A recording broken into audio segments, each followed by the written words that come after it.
Olá, meus queridos amigos e meus irmãos, a paz de nosso Salvador e Senhor Jesus Cristo a todos vocês.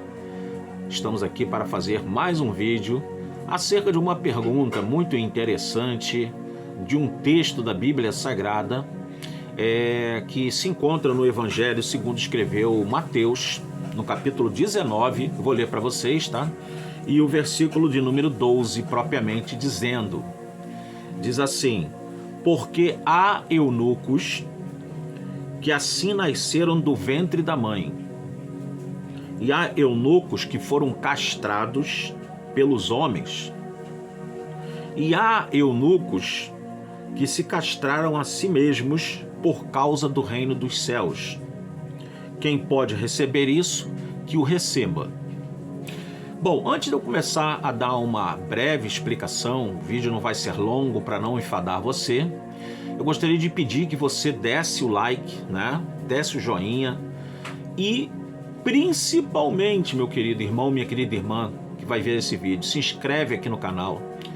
Estamos aí lutando para chegarmos a 1000 inscritos no canal, né? Estamos com 804 inscritos agora, quando eu estou gravando esse vídeo. Então, falta aí 196 pessoas para poderem se inscrever no canal. Não é muito, levando-se em vista que o nosso conteúdo aqui é um conteúdo bíblico, sem invencionices, simples, porém elucidativo, ok? Então se inscreve no canal, não deixe de se inscrever não.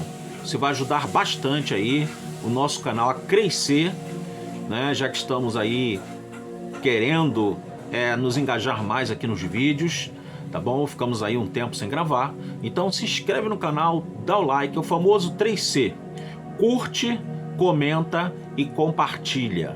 Isso é muito importante para o crescimento do canal e para o algoritmo do YouTube entender que é relevante, tá bom? Feito essas considerações, vamos aí ao que nós lemos aqui na Bíblia Sagrada. Queridos, o que era um eunuco?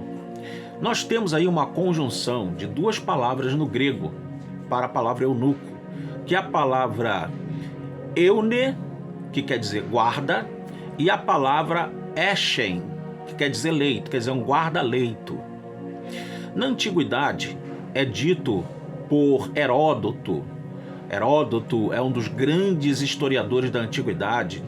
As suas obras, inclusive, quem estuda história, referenda-se muito à leitura de Heródoto e disse que é bom que todo historiador da antiguidade, né, porque a história ela se divide em várias faces, mas todo historiador da antiguidade tem que se referendar em Heródoto, em Homero, em Xenofonte, e esses que eu citei agora, Heródoto e Xenofonte, eles são pessoas que na história eles citam alguns eunucos que foram muito importantes. Havia dois tipos de eunuco, o eunuco imperfeito e o eunuco perfeito. Em que sentido? O eunuco perfeito era aquele eunuco que era castrado completamente, que não tinha nada dos seus órgãos genitais.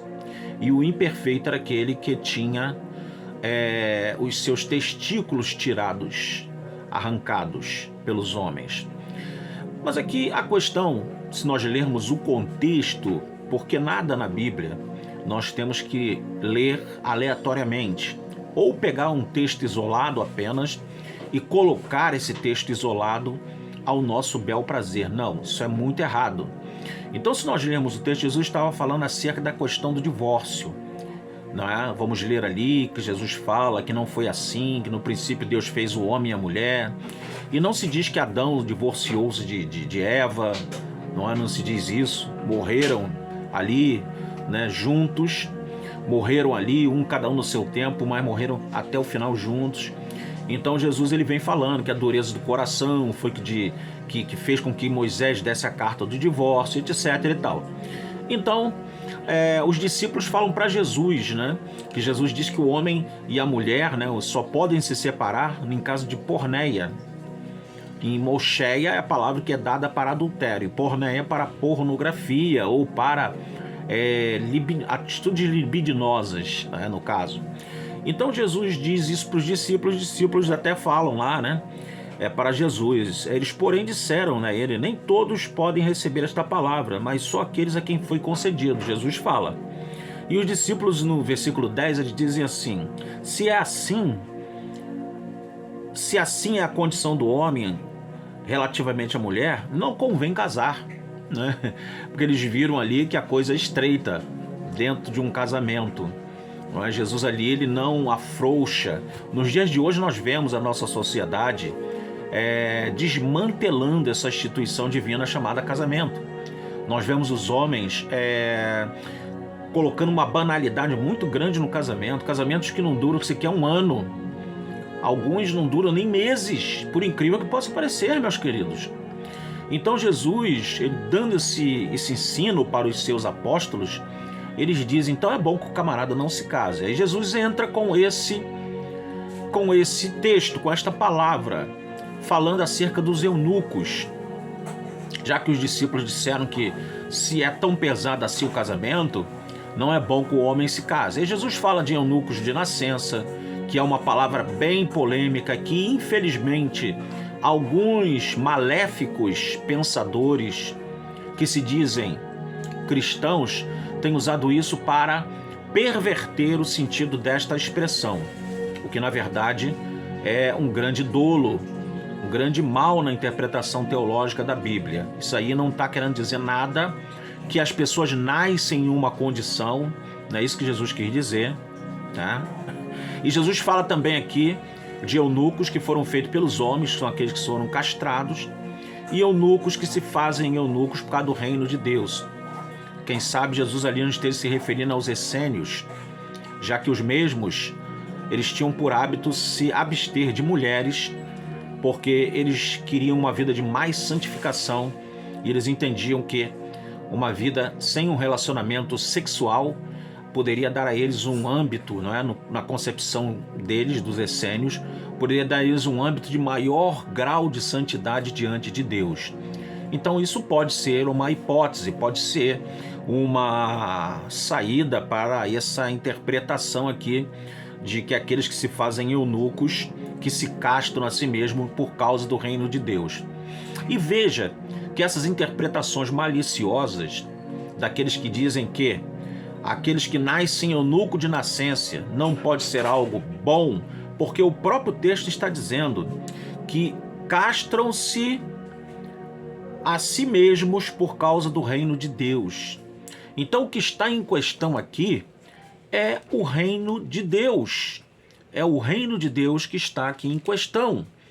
E não há outra coisa maior do que o reino de Deus.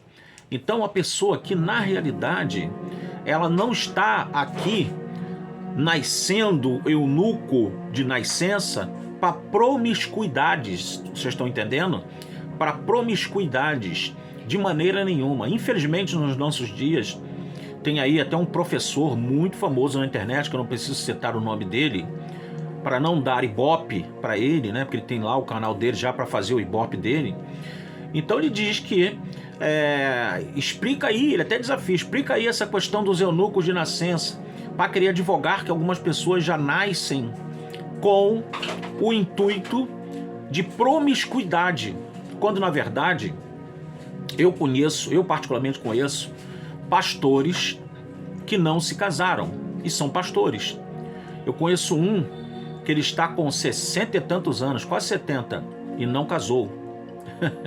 É por incrível que pareça, porque ele não tem chamado para casar. Ele falou, não tenho chamado para casar, eu vou morrer solteiro.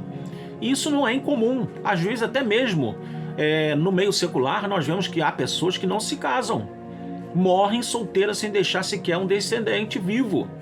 E as suas heranças inclusive têm que passar para parentes próximos, para irmão, para primo, para tio e etc, né? Então isso é uma coisa que é da natureza, essa questão aí que Jesus aborda. Uma outra coisa também que Jesus ali nessa questão, né, porque o tema mais polêmico aqui é isso aqui: há eunucos que nasceram do ventre da mãe. A questão mais polêmica é essa, né? A questão toda é que o verbo aqui, Jesus está usando o aoristo. Em outras palavras, Jesus está falando de algo que passou ali, não é? E, inclusive ele fala, nasceram, ou seja, Essas pessoas estão no aoristo aqui, no tempo aoristo. Jesus aqui está mostrando que há pessoas que elas nascem predispostas a não ter um relacionamento conjugal, um relacionamento de casamento. Questão do celibato aqui é um celibato natural, não um celibato forçado, porque nós sabemos que há pessoas que elas têm realmente uma tendência natural, não forçada, a serem celibatárias. E há pessoas que, infelizmente, muito por uma empolgação ou por uma admiração, não é? Elas querem se tornar celibatárias. E com isso, muitas dessas pessoas, sem me referir à igreja A ou à igreja C, eu estou falando até inclusive em todos os halls religiosos, tá? Sem citar nome de igreja A ou B, existem pessoas que elas têm uma tendência a não ter uma predisposição para o celibato. E com isso cometem torpezas, cometem uma série de porneias, vamos dizer assim, e cometem o erro, consequentemente. Então, meus amados, quero deixar aí essas explicações para vocês em relação a esse texto do capítulo 19 do Evangelho de Mateus e o versículo de número 12. Espero que essas palavras, rápidas e bem objetivas, possam ter ajudado você a entender um pouquinho. É claro que nada vai substituir a tua pesquisa, tá? Você tem que pesquisar, procurar, se possível, ir no original, procurar as etimologias aqui e principalmente procurar o sentido do texto dentro do contexto, que isso é que vai dar o sentido daquilo que você está lendo, que é polêmico.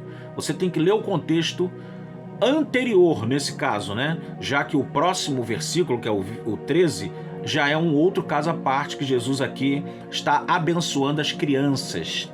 Mas se tu ler o contexto anterior, você vai ver que há toda uma dialogação, todo o ensino de Jesus sobre a questão do divórcio, da monogamia, do casamento monogâmico, ou seja, a poligamia, ela não é ensinada por Jesus, ou seja, o homem ter várias mulheres, não é? Jesus fala, no começo não foi assim, macho e fêmea os fez, não está dizendo macho e fêmeas. Jesus fala macho no singular e fêmea os fez, ou seja, Adão e sua mulher Eva, tá? Então a monogamia também é ensinada nesse texto. E dentro desse desenrolar vem a questão do divórcio, da dureza do coração, da lei mosaica acerca do divórcio, não é? E chega-se então ao ponto dos apóstolos fazerem uma exclamação que casar é difícil. Isso numa linguagem bem contemporânea. Casar não é algo para qualquer um. E Jesus aqui de fato mostra que alguns nascem com essa predisposição de não se casar, outros já nascem e os homens os fazem ser eunucos. E era uma coisa bem conhecida de Jesus. Jesus usa uma coisa bem contemporânea, algo que não era assim. O que é eunuco? Os discípulos não precisaram nem sequer interrogar Jesus, perguntando a ele, perceberam isso no texto? Senhor Jesus, o que é eunuco? Porque era algo muito comum na época, era algo muito cultural naquela época. E no palácio do próprio Herodes, do rei Herodes, haviam eunucos também. Então, queridos, uns deles até ocupavam, como o caso do eunuco da rainha de Candace, que na verdade era um alto oficial da rainha. Muitos eunucos ao longo da história, destacado principalmente por Xenofontes e por Heródoto, todos eles gregos, dentro das suas narrativas históricas, eles destacam alguns eunucos, citam até alguns nomes de alguns eunucos famosos, e que esses eunucos foram homens de confiança dos reis. Inclusive o rei Xerxes, ele possuía, da Pérsia, ele possuía eunucos, e alguns eram muito próximos e chegados a ele, a ponto dele colocá-los como oficiais, e não só guardadores de harém, que era aquilo que os eunucos faziam muito. Por terem uma natureza castrada, eles eram como guardas, eles serviam como guardas de harém, porque na antiguidade era comum os reis ter muitas mulheres e terem harém com várias mulheres. Então os eunucos, eles eram muito apropriados para não tocarem, já que eles eram eunucos feitos pelos homens, ou seja, foram castrados, então os tais não tocariam em mulher naquela instância. Então é isso, tudo é uma questão de cultura e tudo é uma questão contextual. Que Deus abençoe você, espero que você tenha gostado desse pequeno vídeo. Tem muita coisa ainda para ser dita dentro desse texto. Eu sempre digo aqui que não sou dono da verdade e nem tampouco sou a última palavra dentro do quesito Sagrada Escritura. Existem muitas coisas, né? Por exemplo, tem comentários aqui em casa que leva 2, 3 páginas comentando esse versículo aqui. Então, se eu fosse trazer isso tudo para vocês aqui, o vídeo seria um vídeo aí de 40 minutos aí no mínimo. E isso enfadaria e cansaria você. Já vai ter pessoas já cansadas, porque o vídeo já está em 15 minutos e 50 segundos. Então, estamos parando por aqui, pedindo a você mais uma vez que se inscreva no canal e que Deus abençoe sua vida e a sua família, em nome de Jesus. Amém.